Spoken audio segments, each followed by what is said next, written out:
Hey everybody, this is Robert Burke. Welcome to When to Play episode number 14. And today we are going to be talking about Survive, Escape from Atlantis. This is the 30th anniversary edition. This game was first released back in 1982, and it has really held up well. It is for ages 8 and up. That's what it says on the box.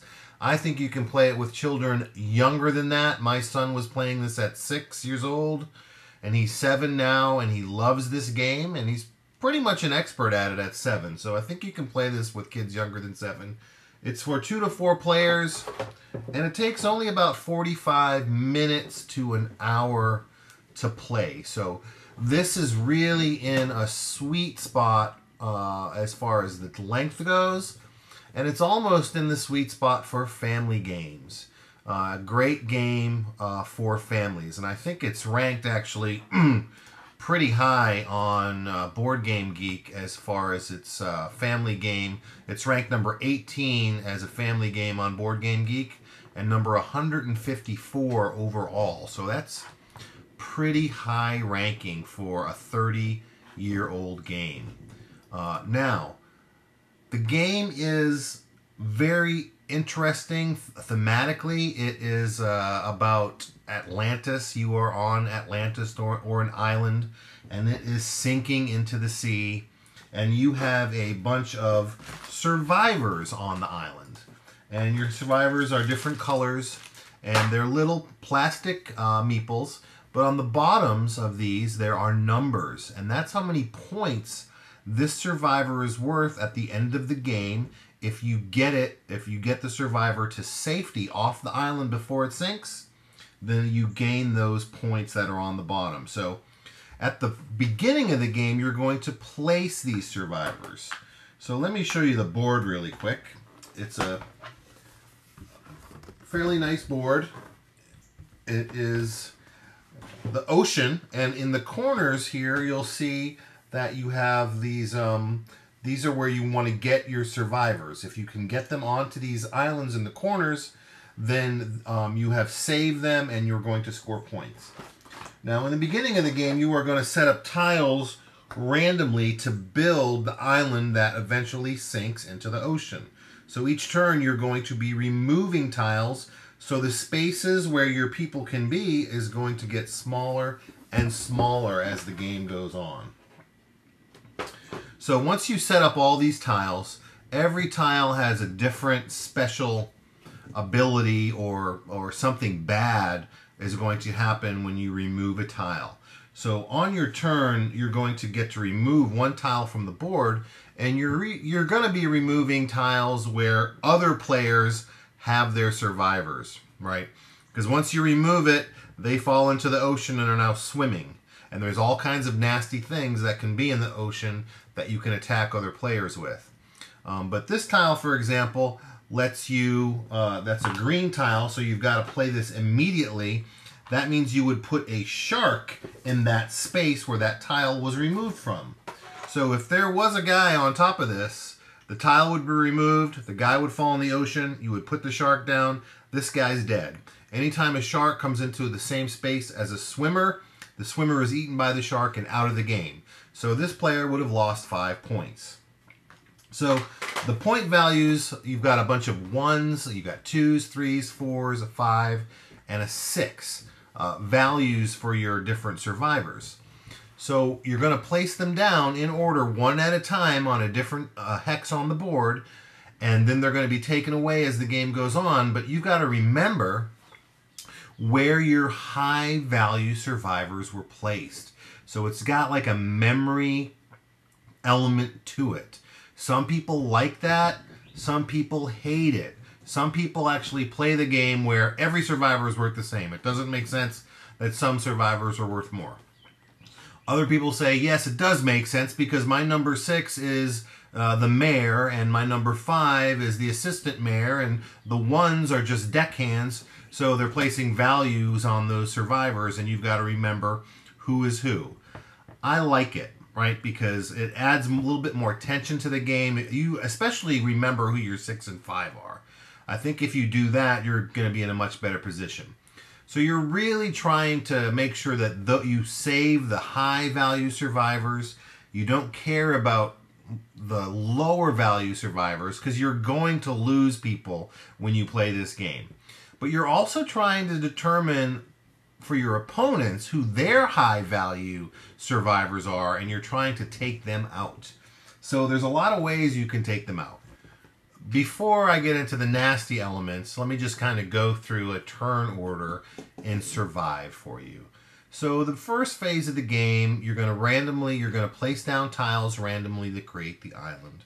Then players are going to take turns placing one survivor on one of those hex tiles, and it's going to go around until everybody has placed all of their survivors on the hex tiles.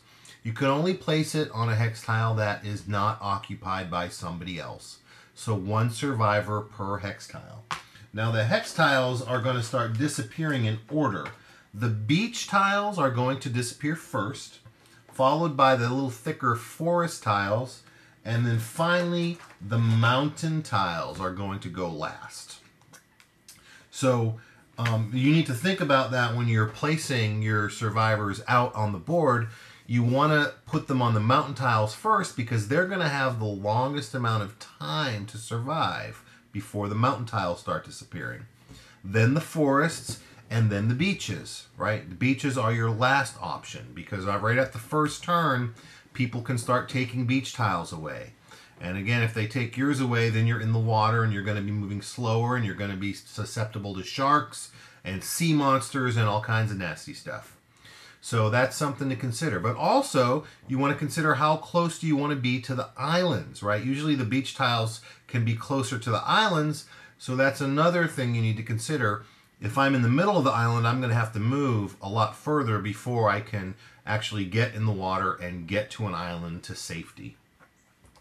So there's also these little boats, and these little boats can fit 3 little survivors on it. So if I can get 3 of my guys on this boat, now I can move this boat and move all 3 survivors quicker to safety than if they were swimming. But if I jump in the first slot, other players can use the other slots. Whoever has the majority in a boat is going to be able to move the boat, okay? So that's something to remember as well. Now, the dangers there's 3 main dangers in the game. The first one is a whale, and the whales are probably the least dangerous of the 3 animals that can hurt you in the game. Whales can destroy boats. They cannot destroy survivors, right? So they can't eat your survivor, they can't hurt your survivor. But if your survivors were in a boat and somebody moves a whale onto the boat is gone out back in the box, and your survivor is now swimming. Sharks that you play on the board will eat a swimming survivor. They can't hurt a survivor that's in a boat, but if you're in the water and a shark lands on the same space in the water that you are, then you are gone. You are eaten. Your survivor is out of the game, and you just better hope it wasn't a high value survivor. The last one, oh, by the way, the whales can move 3 spaces, sharks can move 2 spaces, and then there are sea monsters.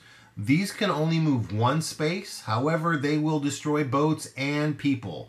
They will destroy anything that they land on a space with. So these are the ones to really fear the most. And 4 of these start right by the islands you're trying to get to. So you've got to get around them and hope you can get past them to get your survivors onto these corner islands so that you can score points for them. So at its heart, this game is really a kind of negotiation and attack your neighbor game. So if you have problems with conflicts, if you have kids that have that throw a tantrum if something bad happens to them in a game, this is not for you. If you don't like games where your kids have to directly attack their siblings or you have to directly attack your kids in a game, this is not a game for you. Now, I think it's a great opportunity to teach kids how to be good sports and how to handle bad things that happen to them in a game, I think it's a great opportunity for that. But if you have issues with that kind of conflict in a family game, then Survive is not something you want to play. If you don't mind that kind of thing, Survive is a great game. It uses those mechanics very, very well. And you can start building, having your kids learn how to build, to negotiate with each other, and to create alliances and pacts. And, well, if you don't attack me with that, if I roll that, then I won't attack you, okay? So they can make deals. They can start learning that negotiation and diplomacy aspect of games that you find in so many games that I love anyway that are out there on the market. The rule book is very well laid out. The art is fine, but the graphic design is excellent. The rule book is very well illustrated. It walks you through everything on the back. It has a list of all the tiles in the game. So, well, let me back up a little bit. So, you are going to, on your turn, first thing you can do is play a tile. So when you remove tiles from the board, some of them are red. You'll see these red ones, that's the green ones. These red ones over here, you can keep those and play those at the beginning of future turns. So, for example, this one up here is a dolphin. So if you play this tile, you can move with the dolphin a swimmer in the ocean 3 spaces. Usually a swimmer can only move 1 hex at a time. But if you play this tile, you can move any swimmer you have in the water 3 spaces. So that's a good one. This next one is a boat. It lets you move a boat 3 spaces, which is very good. This one is a sea monster. If you play this at the beginning of your turn, you can move a sea monster from anywhere on the board to any other empty space on the board. So you can't use it to attack another player, but you can get it far away from your survivors and put it right next to your opponent's survivors. So there's all kinds of tiles, and all the tiles are very well described on the back because they're visual. There's no words on them, so you've got to refer to the back to see what they do until you learn them all. The green ones over here, you've got to play as soon as you turn them. So if I choose to turn a tile over, to take a tile off the board, I'm going to turn it over, and if it's a green one, it happens immediately. Like the shark means that a shark goes down in that space immediately. The volcano is going to be that's on a mountain tile, so when the volcano is pulled, the game is over. The volcano has erupted, the game is over, everybody counts up their survivors to see who has scored the most points, and that's the winner. So on your turn, the first thing you're going to do is get to play one of these tiles, if you have them. Then you're going to be able to move 3 spaces. You have 3 movement points you can spend. So you can spend it on guys in a boat, people in the water, or people on land. If you're in the water, you can only move a survivor 1 space at a time because they get tired out. So then after you move your explorers, you get to remove a terrain tile. And this is how the island sinks. So here, you want to take a terrain tile out from underneath the feet of your opponent, so now they're in the water and more vulnerable, well, to be killed, right? So it's not. This is not Candyland. It's a family game, but it's not Candyland. People are dying. You're trying to you're trying to hurry their death up so you can score more points than them, while you're trying to save your own people to win the game. So if you have a problem with that kind of thing, then this is not a game for you. After that, you get to roll the die. So there's a die. This is the last thing you'll get to do. And it's very simple. It has a whale icon, it has a shark icon, and it has a sea monster icon. So depending on what I roll, I'm going to be able to move a piece on the board that matches. So if I roll the shark on the die, I can move the shark 2 spaces.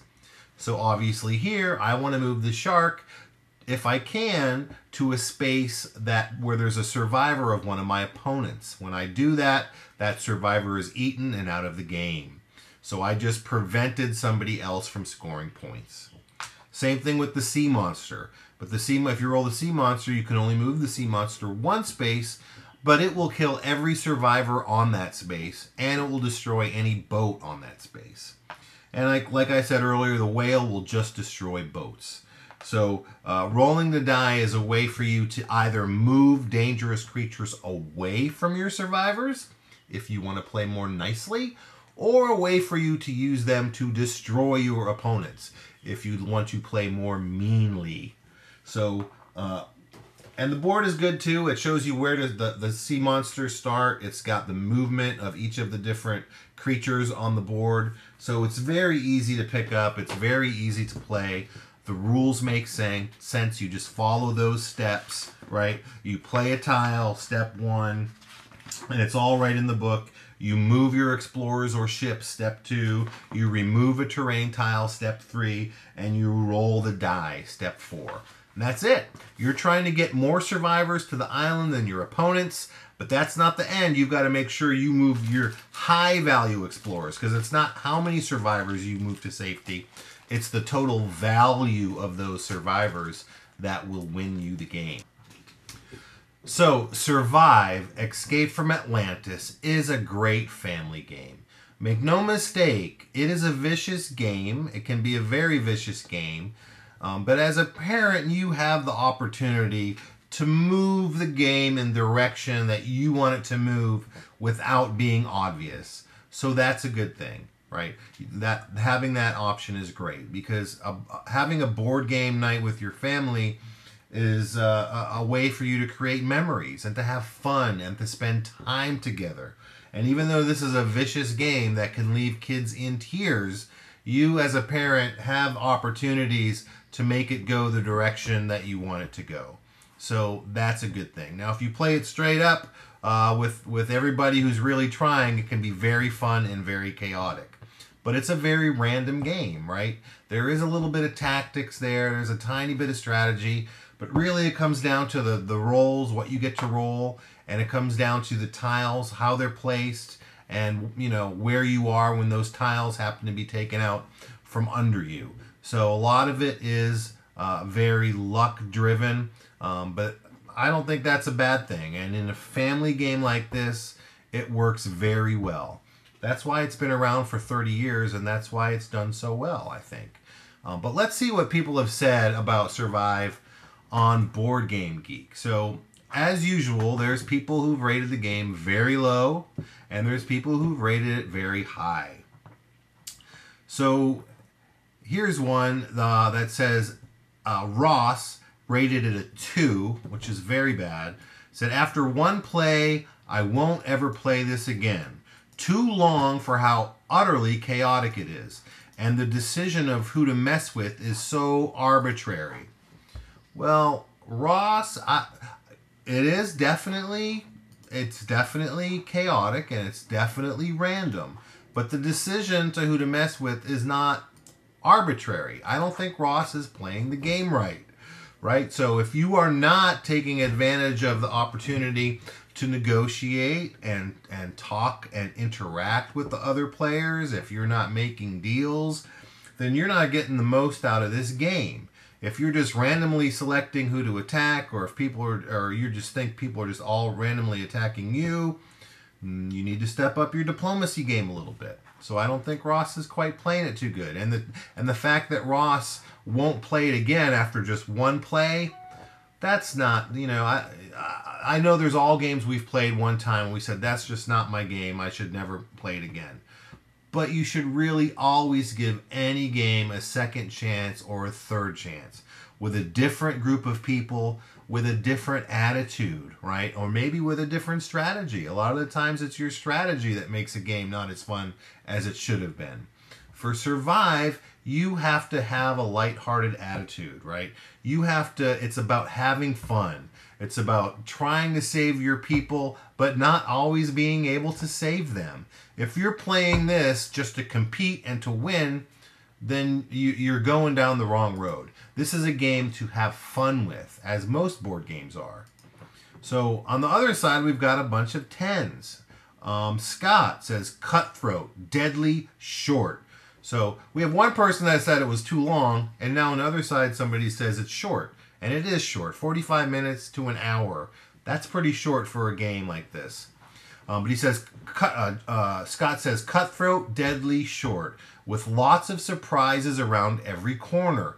No wonder this has been one of my favorite games of all time. And then Maeve says, I cannot say enough good things about this game. It's one of the few games that I have gotten in order to entice my non-gamer friends into playing. And it's a huge hit among them. It's very competitive and cutthroat, as others have mentioned, and has a fun element of surprise. So that's really it. The theme of the island sinking, you don't know what's going to happen. That's how it would be if you were on Atlantis, right? And Atlantis was sinking. You don't know how things are going to end. They might not end well. The volcano is about to erupt, right? Land is sinking into the ocean. You've got to get off and you've got to save yourself. This game kind of simulates that. You don't know what's going to happen, but the other players are the ones who determine whether that particular survivor goes into the water or can stay around for a couple more rounds. So it puts some of the chaos into the hands of the player, and that just creates a very fun environment to have a good time. Don't take this game too seriously. Play this game with your family and have fun. That's what games are about. And if you've got a family with younger kids, they're gonna love Survive. If using this as a gateway game, like Maeve said, I think that's something you could definitely do because it's very easy to teach and it's a much better game than a lot of the other big box store games you'll see out there on the shelves. So definitely give it a try if you haven't tried it yet. I recommend it. It's not a deep strategy game, so if you're a strategy gamer, you're not going to like this. This is a light game with a lot of random elements, but it is very well themed, and the random elements work well together and make it a fun game. There are small strategic decisions to make, just enough for young kids. Young kids really enjoy this game. Unless you totally blow them out of the water, they're not going to like it, right? So again, that's why it's good that as a parent you can kind of guide the direction of the game by the choices you make during the game. So it's up to you. You can have a ball playing this game with your family, for sure. I recommend it. Unless you're a serious strategy gamer, you should stay away from this game. But if you like casual games, or if you're looking for a gateway game to introduce to your non-gamer friends. So Survive, Escape from Atlantis is a simple, well-themed game with a good deal of luck, a little bit of strategy, and a very immersive theme. It's something that is very good for families, very good for casual gamers, and plays in under an hour. So if that's something that sounds appealing to you, I definitely recommend you check it out and play a game with some people. Thank you for watching. We'll be back again soon with episode number 15.